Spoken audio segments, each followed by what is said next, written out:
Formulas பாருங்க. Limit x tends to 0 tan x by x, limit x tends to 0 tan inverse x by x, limit x tends to 0 log of 1 plus x by x, limit x tends to 0 e power x minus 1 by x equal to all of them are equal to 1. இந்த 4 ஃபார்முலாவே நம்ம use பண்ண போறோம். இப்போ அதே activity இப்போ நம்ம பண்ணலாம். Step 1 பாருங்க, ரொம்ப சிம்பிளா இருக்கும். எழுதுறதுக்கு மட்டும்தான் ஆக்சுவலா நேரம் ஆகுமே தவிர மற்றபடி work easy. So tan of 5 times x power 1 by 3. So what should be in the denominator? 5 times x power 1 by 3 இருந்தா now its value is equal to 1 and divided by 5 times x power 1 by 3 ஆட்டோமேட்டிக்கா ஒரு certain லெவல்ல அதை multiply பண்ணிக்கிறோம். So dividing and multiplying கான்செப்டை நான் use பண்ணியிருக்கேன்.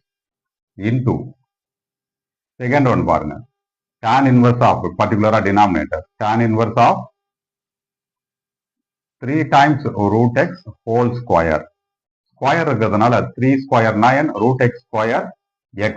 So 9x multiply பண்ணணும், 9x ஒரு சர்டன் லெவலுக்கு அப்புறம் டிவைட் பண்ணணும்.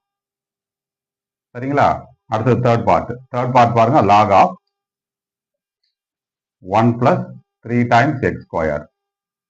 1 கூட என்ன ஆட் ஆயிருக்கு? 3 times x square. So 3 times x ஸ்கொயரால டிவைட் பண்ணிட்டு 3 times x ஸ்கொயரை மல்டிப்ளையும் பண்ணிக்கணும். The last one is e power 5 times x power 4 by 3 minus 1. So e oda power whatever it is that should be in the numerator also multiply.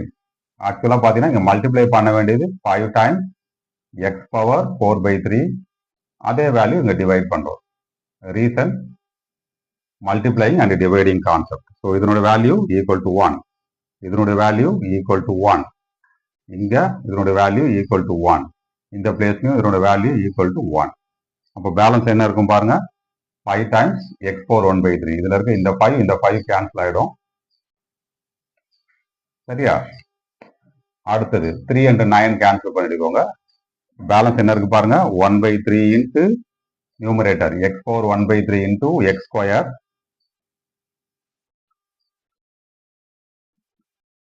whole divided by x into x power 4 by 3. இந்த x power 1 by 3, x power 4 by 3 நீங்க simplify பண்ணீங்கன்னா டினாமினேட்டர்ல உங்களுக்கு just x மட்டும் இருக்கும்.